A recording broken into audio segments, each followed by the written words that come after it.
הגענו לחומש האחרון, חומש דברים. הוא שונה מכל שאר החומשים שקדמו לו. ספר דברים נאמר כולו בחודש אחד בלבד, ומכיל את 3 נאומיו האחרונים של משה רבנו. משה חזר והזכיר סיפורים ומצוות שנאמרו בחומשים הקודמים, ולכן הספר הזה נקרא משנה תורה. חזרה ושינון לתורה.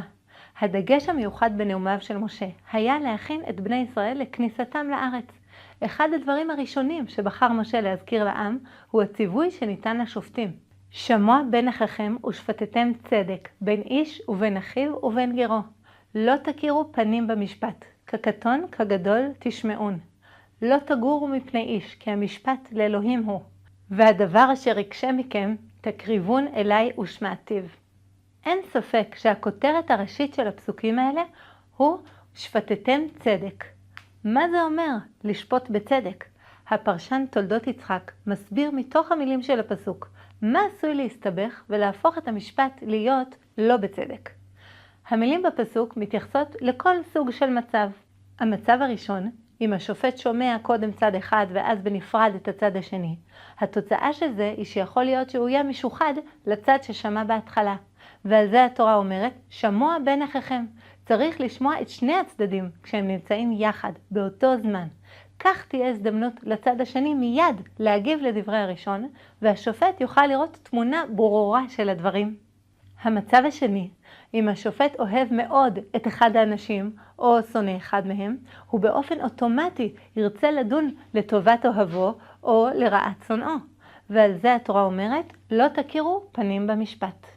כלומר, אם לאדם יש יחס רגשי חזק לאחד מבעלי הדין, הוא לא יכול לדון אותם. הבעיה השלישית שיכולה להתעורר היא שאם אחד הצדדים בוויכוח הוא אדם מפורסם או מכובד והשני אדם פשוט, השופט באופן טבעי עלול להעדיף את האדם המכובד ומראש להטות לטובתו. ולכן התורה אמרה, כקטון כגדול תשמעון. צריך בצורה מודעת להתייחס לאדם המכובד ולאדם הפשוט בשווה.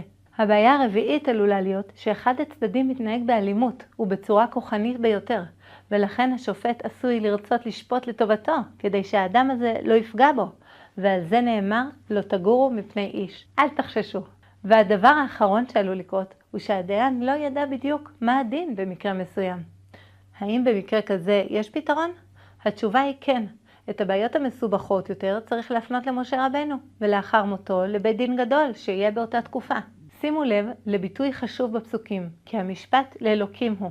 זאת אומרת שהדיין, בכל ההחלטות שעליו לקבל, לא עומד מול עצמו או מול חבריו, אלא הוא חייב דין וחשבון לאלוקים. תשומת הלב שלו צריכה להיות מכוונת לאמת המוחלטת. כל ההוראות האלה שלמדנו מתייחסות לדיינים בזמן משפט, אבל האם נוכל לקחת לחיים שלנו גם חלק מהעקרונות האלה? כמובן. שימו לב למדרש מאוד מעניין שמתייחס לכפילות שלא תכיר פנים ולא תכירו פנים, שכתוב במקום אחר בתורה. המדרש אומר שהכפילות באה כדי לומר שלא מתייחסים רק לדיינים, אלא גם למורים שבאים ללמד תורה. אזהרה לחכמים, כשהתלמידים יושבים לפניהם, לא יהיו מלמדים לאחד ומניחים לאחר. כלומר, תלמדו את כל התלמידים שלכם. אל תזניחו חלק מהם. לפי המדרש, אם המורה מתייחס רק לחלק מתלמידיו, הוא מכיר פנים.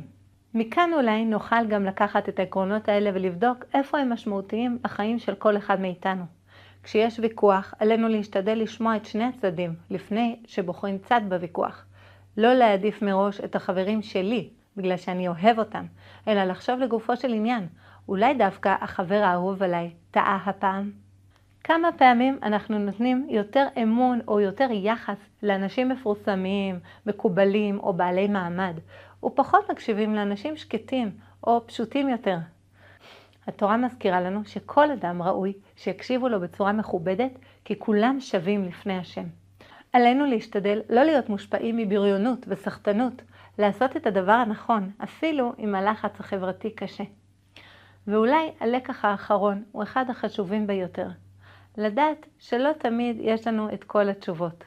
גם משה אמר לשופטים, אם יש שאלה שקשה לכם, תפנו למי שיודע יותר. גם אנחנו יכולים ללמוד שלא צריך לפתור כל בעיה לבד, בכל גיל. אפשר להתייעץ עם בני משפחה, מורים או אנשי מקצוע כשיש קושי או סכסוך שלא יודעים איך להתמודד איתו. שבת שלום.